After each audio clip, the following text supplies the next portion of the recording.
খবর 24 সাথে আপনাকে স্বাগত।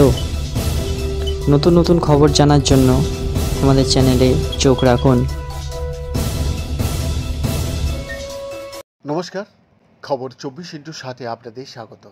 হ্যাঁ দর্শক, ক্ষণিকের জন্য গোটা আকাশটা তীব্র কমলা রঙে ঢেকে গিয়েছিল। তারপর ধীরে ধীরে বেরিয়ে এলো ধূসর ধোঁয়ার স্রোত। হইচই পড়ে গেল চারিদিকে। মোবাইল হাতে তুলে গোটা ঘটনার ভিডিও করতে শুরু করে দিল পাকিস্তানি নাগরিকরা। রাতের অন্ধকারে দেশের বায়ুসেনা ঘাঁটিতে এমন বিস্ফোরণে হতবাক তারা। তবে কি ফের বদনা নিল ভারত? বৃহস্পতিবার দেশের একাধিক সেনা পরিকাঠামোতে আঘাত আনার চেষ্টা করেছিল পাকিস্তানি সেনা। শুক্রবার সাংবাদিক বৈঠক থেকে তা স্পষ্ট করেছে ভারতীয় বিদেশ মন্ত্রক ও প্রতিরক্ষা মন্ত্রকের প্রতিনিধিরা। বৈঠকে উপস্থিত কর্নেল সোফিয়া কুরেশি জানিয়েছেন, বৃহস্পতিবার রাতে 300 থেকে 400টি তুরস্ক ড্রোন নিয়ে ভারতের ওপর হামলা চালায় পাকিস্তান।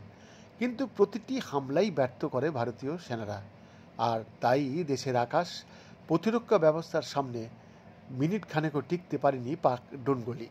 এই ঘটনার পরদিন অর্থাৎ শুক্রবার সন্ধ্যা পেরিয়ে রাত গড়াতেই জম্মু কাশ্মীর সহ পাঞ্জাব ও রাজস্থানের সীমান্তবর্তী এলাকাগুলিতে ড্রোন হামলা চালায় পাক সেনা। আর এই হামলার জেরে আহত হয় বেশ কয়েকজন ভারতীয় নাগরিকও। তবে মোটের ওপর বিশেষ ক্ষয়ক্ষতি হয়নি। মাঝরাতে তাদের খেল খতম করে দিল ভারত। এরপর ভোর রাত হতেই পাকিস্তানে পাল্টা হামলা। পরপর বিস্ফোরণে দাউ দাউ করে জ্বলে গেল তাদের রাওয়ালপিন্ডির নূর খান বায়ুসেনা ঘাঁটি, যার ভিডিও ইতিমধ্যেই ছড়িয়ে পড়েছে সমাজ মাধ্যম জুড়ে। একাংশের ধারণা, পরপর দুদিন পাকিস্তানের করা হামলার বদলা নিয়েছে ভারত, জ্বালিয়ে দিয়েছে তাদের সেনা পরিকাঠামো।